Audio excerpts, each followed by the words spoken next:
সরস্বতী পুজোকে সামনে রেখে তেলিয়ামুড়ার মূল বাজার সহ বিভিন্ন জায়গায় সকাল থেকেই ধীরে ধীরে প্রতিমার ভিড় পরিলক্ষিত হতে থাকে। যদিও যেহেতু এই বছর 2 দিনের প্রচার তিথি, তাই শনিবার ততটা ভিড় পরিলক্ষিত হয়নি। তারপরেও বাজারের বিভিন্ন বিষয় সম্পর্কে খোঁজ নিতে গেলে দেখা গেছে মূর্তির প্রচুর যোগান রয়েছে। বিভিন্ন দামের, বিভিন্ন সাইজের এবং রকমারি ডিজাইনের মূর্তিতে রীতিমতো ছেয়ে আছে তেলিয়ামুড়ার বাজার। কথা প্রসঙ্গে প্রতিমা বিক্রেতাদের বক্তব্য হচ্ছে, দ্রব্যমূল্যে বৃদ্ধি হলেও বিভিন্ন কারণে এবছর মূর্তির দাম প্রায় বিগত বছরের মতোই রয়েছে। তবে শনিবার দিনে দাঁড়িয়ে সেই সংবাদ প্রেরণ পর্যন্ত মূর্তির বাজার ততটা জমে না। আশা করা যাচ্ছে রবিবার জমজমাট হবে তেলিয়ামুড়ার মূর্তির বাজার সহ আনুষঙ্গিক বাজার সমূহ। এদিকে বিভিন্ন স্তরে ক্রেতাদের বক্তব্য হচ্ছে, এবছর বাজারে মুক্তি যোগান হয়েছে আশানুরূপ। অর্থাৎ সব মিলিয়ে বলা চলে, ঐতিহ্য অনুযায়ী এবছরও তেলিয়ামুড়াতে জমজমাট আবহে অনুষ্ঠিত হতে যাচ্ছে বাগদেবীর আরাধনা, যার ইঙ্গিত বহন করছে জমজমাট বাজার। কম কি কারণে এবছর?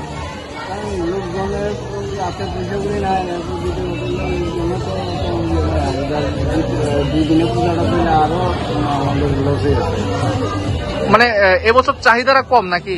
চাহিদা কম, অন্যান্য বছর থেকে মূর্তিও কম বানানিছে। অন্যান্য বছরের তুলনা অন্যান্য বছর তো অনেক মূর্তি হচ্ছে, প্রায় 1000-3 মূর্তি হচ্ছে। মনে হয় না যেরকম মূর্তি।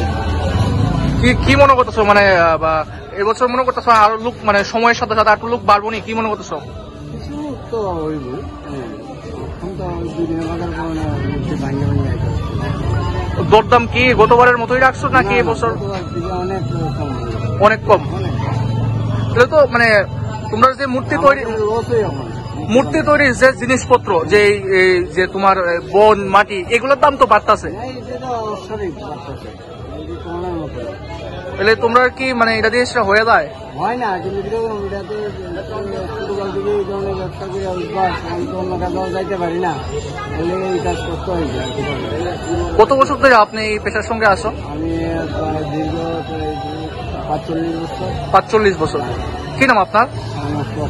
হ্যাঁ, আচ্ছা। মানে আপনি তেলিয়ামুড়া বাজারে না, তেলিয়ামুড়া বাজারে এবার আমি ফার্স্টে তুললাম কি। হ্যাঁ, অন্য বছর আমি ঘরের মূর্তি বানাই। এবার অন্যরা পরে বাজার আরো ভালো না, বাজার দেওয়ার ঘরের থেকে আরো বেশি টাকা।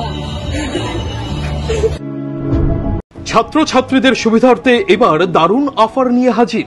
মাত্র 250 টাকায় কম্পিউটার শিখতে চান? তাহলে আজই চলে আসুন মধুপুর বাজার গ্লোবাল হাইটেক কম্পিউটার সেন্টারে, যেখানে ছাত্রছাত্রীদের অভিজ্ঞ শিক্ষক শিক্ষিকা দ্বারা অতি যত্ন সহকারে প্রশিক্ষণ দেওয়া হয়ে থাকে। কম্পিউটার শেখানোর পর ছাত্রছাত্রীদের কেন্দ্রীয় সরকারের আওতাধীন অতি উচ্চমানের সার্টিফিকেট তুলে দেওয়া হয়। পাশাপাশি ছাত্রছাত্রীদের ভর্তির ক্ষেত্রে ভর্তির ফি সম্পূর্ণ বিনামূল্যে। তাছাড়া ছাত্রছাত্রীদের সুবিধার্থে ওয়াইফাইয়ের সম্পূর্ণ সুবিধা দেওয়া হয়ে থাকে। তাই আর দেরি না করে আজই চলে আসুন মধুপুর বাজার নিউজ ত্রিপুরা 24 অফিসের পাশে গ্লোবাল হাইটেক কম্পিউটার সেন্টারে। Bureau report, news Tripura 24।